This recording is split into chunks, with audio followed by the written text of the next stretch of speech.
সাধারণ মানুষ এক হও। আজ কলকাতার জনসভায় সমস্ত মানুষ এক হও। জনসভায় সমস্ত মানুষ এক হও। বিজেপি তোমার একটি ভোট দিচ্ছে না। আজ কলকাতার জনসভায় দলে দলে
বর্তমানে কেন্দ্রীয় সরকার যে বিল পাস করাচ্ছে আমাদের ঈদগাহ মাদ্রাসা মসজিদ বা আমাদের পূর্বপুরুষদের দিয়ে থাকা যে সম্পত্তি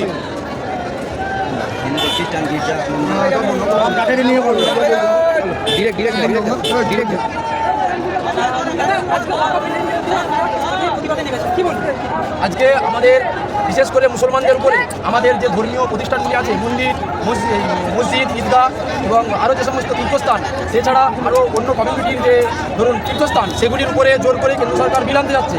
বিশেষ করে আমাদের যে ওয়াকফ সম্পত্তি আছে সেই সম্পত্তির উপরে একটা বিল বসাতে যাচ্ছে যাতে সেই সম্পত্তি থেকে আমাদেরকে বাতিল করা যায়। তারই প্রতিবাদে আজকের আমাদের এই জনসভা পথে নেমেছে। যদি এই বিল প্রত্যাহার না করে আগামী দিনে আরো বৃহত্তর আন্দোলন হবে। দিল্লি সহ আমরা সব বাতিল করে দেবো, বন্ধ করে দেবো যাতায়াত ব্যবস্থা সব অচল করে দেওয়া হবে। রাকিব মল্লিক, পশ্চিম মেদিনীপুর থেকে। এই জিনিস চলবে না, চলবে না।